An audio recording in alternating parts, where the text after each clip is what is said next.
Welcome back to the Colts Cast. He is Jamal Lawrence, and I'm Eric Smith, your host of the Colts Cast. Jamal, I know you don't want to talk about, but we got to because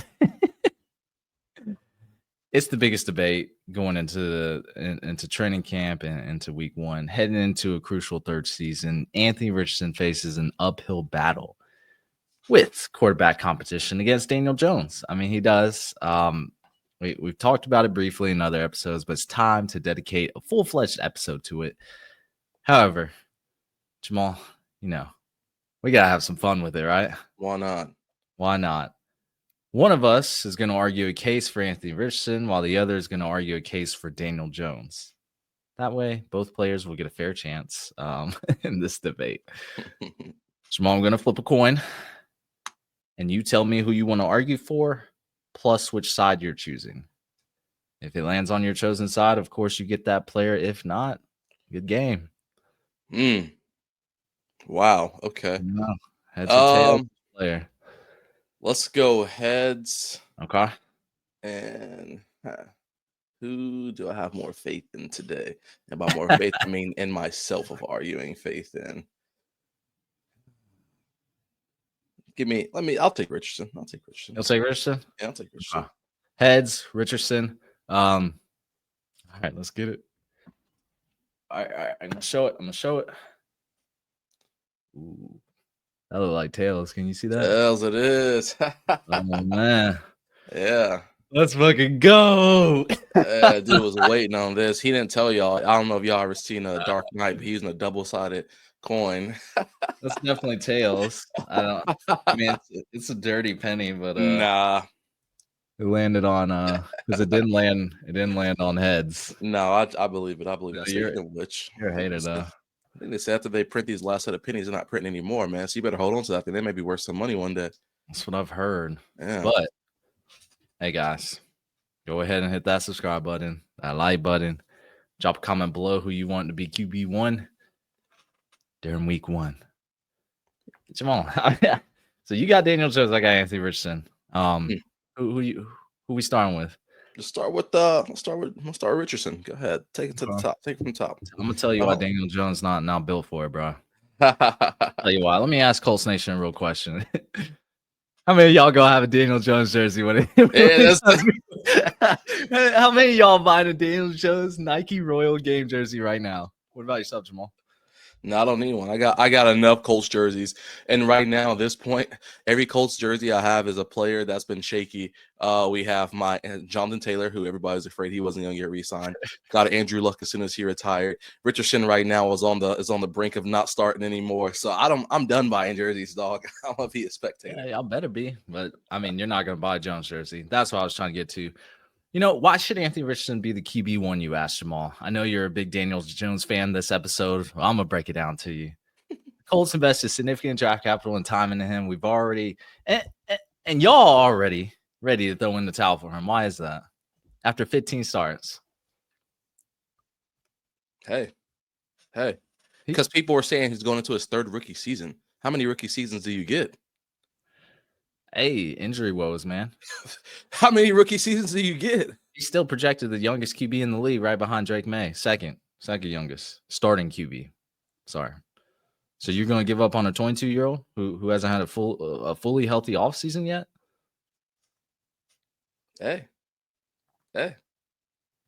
You want me to rebuttal within? Because I will. But I don't know how much of my Daniel Jones is going to give away. Speaking of healthy, Daniel Jones can't seem to be healthy, right? Agree. Daniel Jones can't seem to be healthy. But I think that Richardson has been given every single weapon and every single opportunity around him to. Yes. You always hate on Michael Pittman, but now he's a weapon. I never said Michael Pittman was a weapon. I said every single weapon. Jonathan Taylor, Josh Downs, Alec Pierce. He's got it. He's got it. So Jones is going to be better? This offense is going to be built for Richardson to, if Richardson doesn't succeed, it's going to be built for Jones to step right in and pick up right where he should. It's not like a Gardner Minshew or Joe Flacco where they have to scrap this and scrap that because they physically don't have the same attributes. For what it's worth, Daniel Jones and Anthony Richardson are the exact same human, size-wise. 6'4" versus 6'5", 250. Both can't throw the ball that well. I mean, Oh my goodness. the same person, one's white, one's black. So I say this to say that Except one guy's like 25 pounds heavier, the one's more athletic by light years.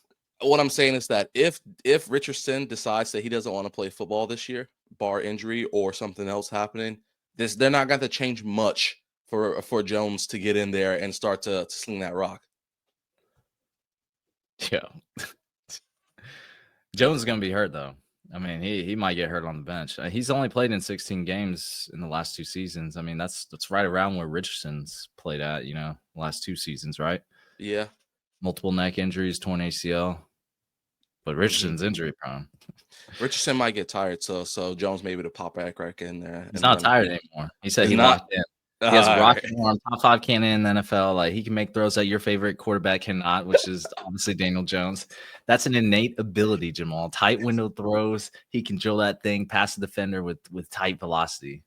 I mean, is it going to be 6 feet over his head or below or to the left or to the right? Where are we going? Because Jones, he, just speaking of which, I don't think he's had a completion rate below 61.9%, I believe it is. So he's going to make sure the ball is at least within catching radius of him.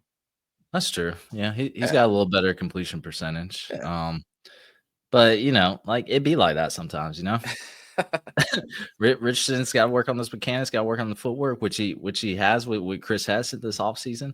He's been cooking. We know Daniel Jones' ceiling. What is it? His 2022 season where he went bonkers. They got a playoff win, something the Colts haven't sniffed in years. That's what you care about, right? That's what all y'all care about was the playoffs last year. You said we get one playoff win that changed the whole landscape of the team. Who said that? Y'all. That's all y'all talked about.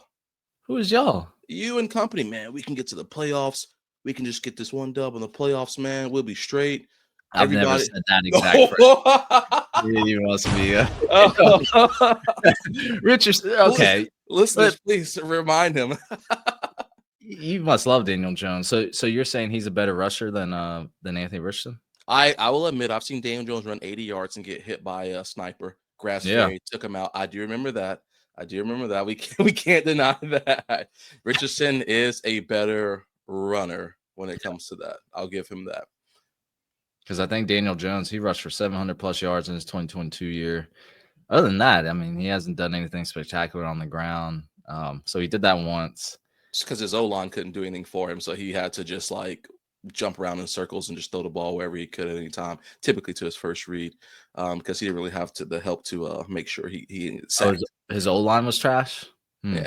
That's interesting. So one of Richardson's most underrated ability is his sack evasion. I know I've talked about that before. Mm-hmm. So guess how many times on average Richardson gets sacked within a 17-game season so far? How many? 24 times. Guess how many is for Daniel Jones? How many? 51. Giants had a bad O-line, which more than double the amount of sacks he's taken over a 17-game season.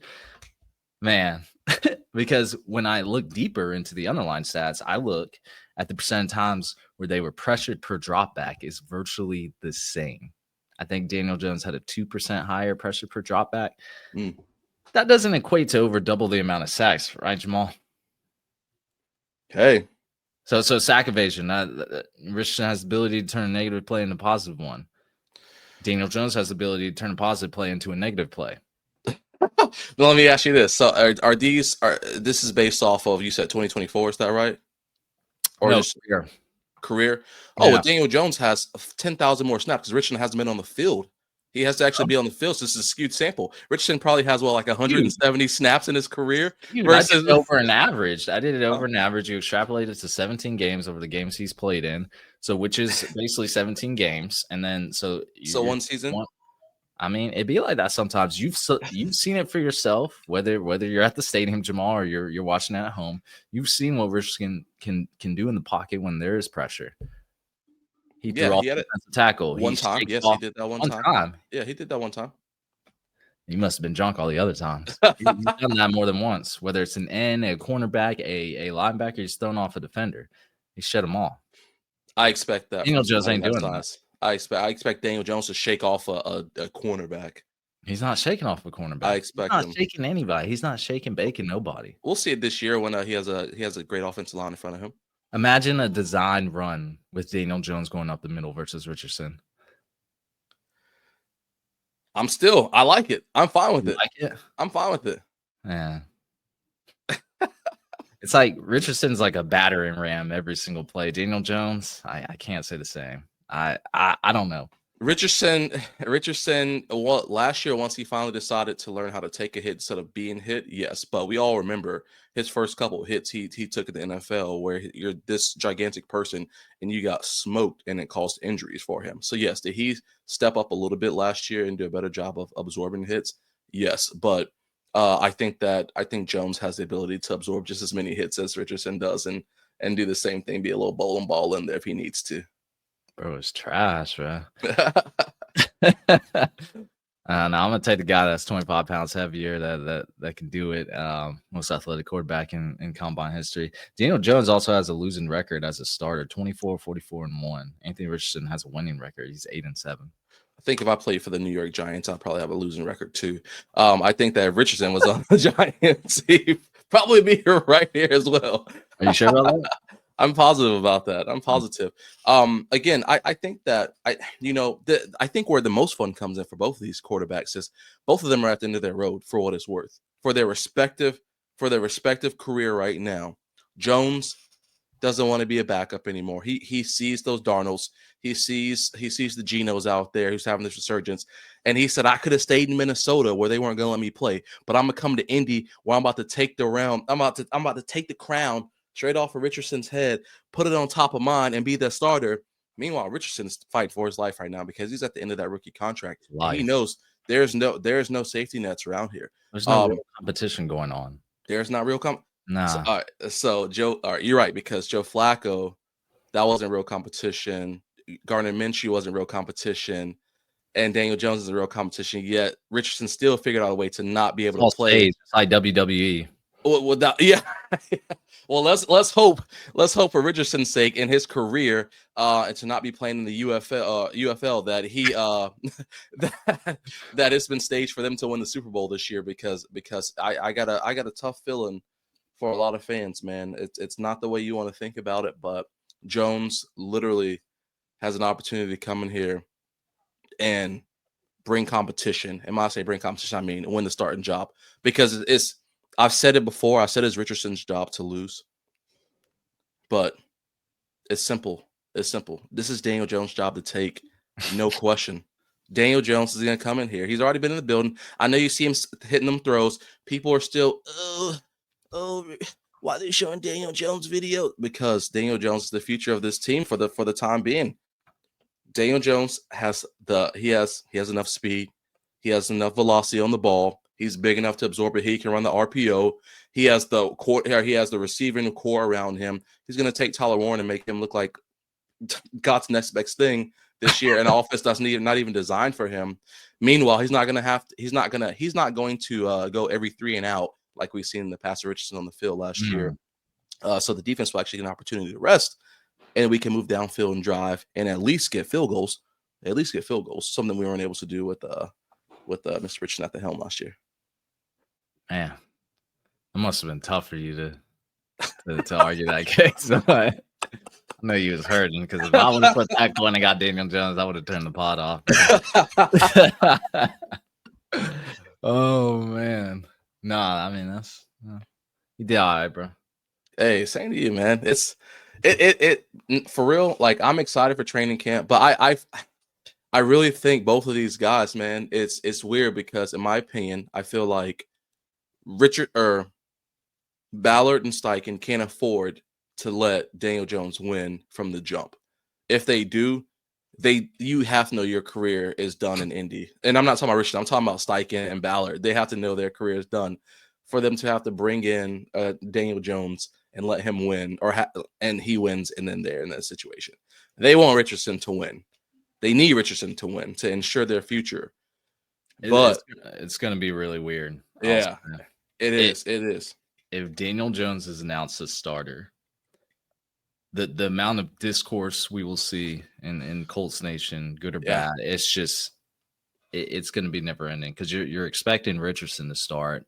I still see smoke, no fire here with the competition. I think Jones is going to be a fine backup, but I don't think he was brought in to really start. I think he was brought in to get the complacency out of Anthony Richardson's head and say, bro, you got to tighten up, or like you said, Jamal, like you about to be packing, like Yeah.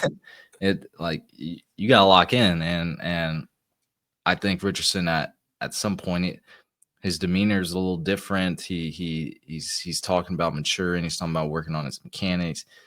He's not saying wild. I haven't heard a wild thing like, when he said the NFL easier than college. Like, bro, you played one full season in college. Like when he was saying stuff like that, like I just feel like you could tell he's a youngin. He's really riding off the high of that number 4 overall pick. Mm-hmm.